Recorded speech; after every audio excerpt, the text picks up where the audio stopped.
Dans un peu moins d'un an, Vélizy accueillera un tout nouveau campus, la grande école d'ingénieurs du groupe ESEO, déjà présent à Angers, Dijon, Paris et Shanghai. Le futur bâtiment high-tech de pas moins de 3000 m² et d'une capacité de 500 étudiants s'érigera au sein du parc Vélizy Espace. On a étudié beaucoup de sites et le site de Vélizy nous est apparu comme le plus approprié.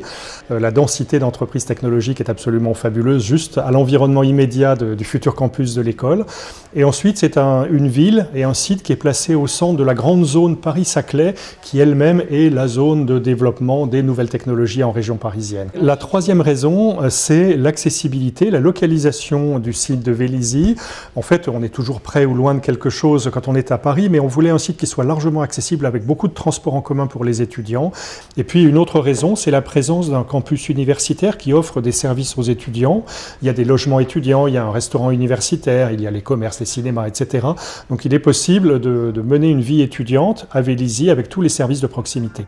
Avec cette nouvelle école implantée dans une zone à fort potentiel scientifique et technologique, ESEO entend offrir à ses étudiants une myriade de débouchés dans des filières et métiers d'avenir. La formation de l'ESEO, qui est une formation originale, elle a de nombreuses spécificités. Par exemple, il y a une classe préparatoire internationale. Tous nos étudiants passent un semestre à Shanghai, sur notre campus de Shanghai, pendant leurs 2 années de prépa, donc c'est quand même intéressant. On a également un cursus tout à fait original de bachelor en 3 ans, qui permet de faire ses études en 2 étapes. On fait 3 ans d'études de bachelor, et puis si on a envie, éventuellement, on continue vers un bac plus 5, mais on n'est pas obligé de continuer vers un bac plus 5. Donc on a des spécificités, et également on a des spécificités en termes d'options sur la formation d'ingénieurs. On couvre tous les domaines des nouvelles technologies, de la robotique à l'intelligence artificielle, la cybersécurité, le big data, le biomédical, l'énergie. On a vraiment des débouchés dans tous les secteurs avec des spécialités extrêmement variées. Grâce à cette nouvelle structure, ESEO souhaite redonner le goût de l'ingénierie aux jeunes Français. Si l'école ne souffre pas de demande, la profession, elle, est en berne. On recense sur le territoire seulement 35 000 ingénieurs, pourtant 50 000 seraient nécessaires. Alors pourquoi le métier fait-il peur aux lycéens ? Les maths. Tout simplement les maths. Ils arrivent au bac S maintenant et ils font des mathématiques, mais malgré tout, ils ont une certaine appréhension de continuer à ne faire que des mathématiques ou de la physique. Mathématiques, physique, c'est vraiment le cœur du métier d'ingénieur.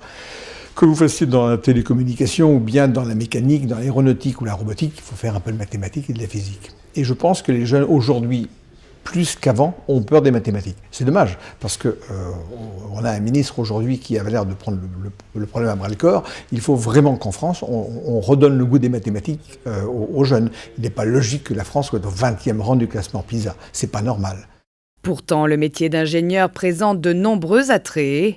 Il est créatif et stimulant, très rémunérateur, avec un salaire de base moyen estimé à 35 000 voire 40 000 euros par an, pour une progression ensuite rapide.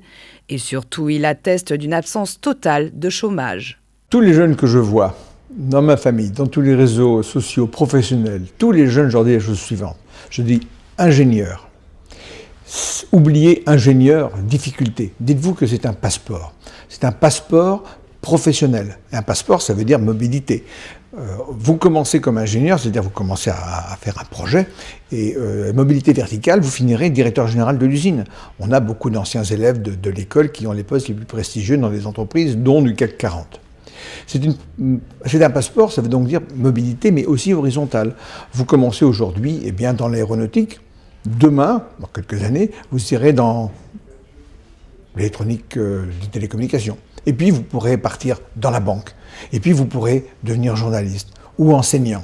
Tous les métiers vous sont ouverts. Donc, ingénieur, c'est vraiment un passeport.